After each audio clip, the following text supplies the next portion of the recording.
Umaga at magandang araw sa iyo, Ma'am Agnes Sando. So ito po yung sewing machine po.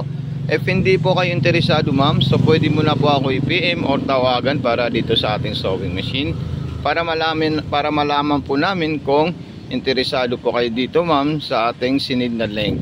Ito po yung sinid kong link. So if ever na hindi niyo po siya gusto ulit, ma'am, so pa-message po ako at saka pa-call po ako sa aking number. Ito po yung Facebook page ko, Mato Sewing Machine Vlog, at saka yung number ko na i-PM ko sa iyo, ma'am. So okay po, ma'am, so gagawin ko to ng full video tutorial para mapanood niyo po. So ito po, ma'am, yung saksakan natin sa transformer, regular outlet natin. Then ito naman po, ma'am, yung ating foot control para dito sa ating sewing machine. Tatanggalin ko lang po siya para makita nyo. So ganito po, ma'am, yung pag-set up sa ating foot control. Ayan po, mayroon po siyang indicator po dyan, ma'am. Ayan.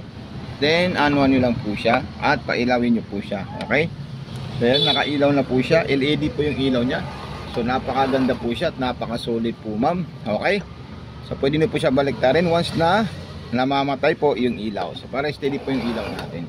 So maglalagay po tayo ng sinulid sa itaas. So ayan po siya, ma'am. Ayan. Grabe, napakaganda talaga yung sewing machine natin. Ayan po siya. Okay.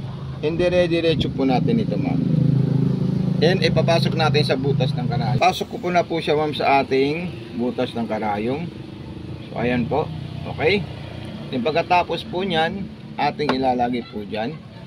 Okay, so lalagyan po natin yan ng tela. Ayan. Then iano natin yan, ma'am.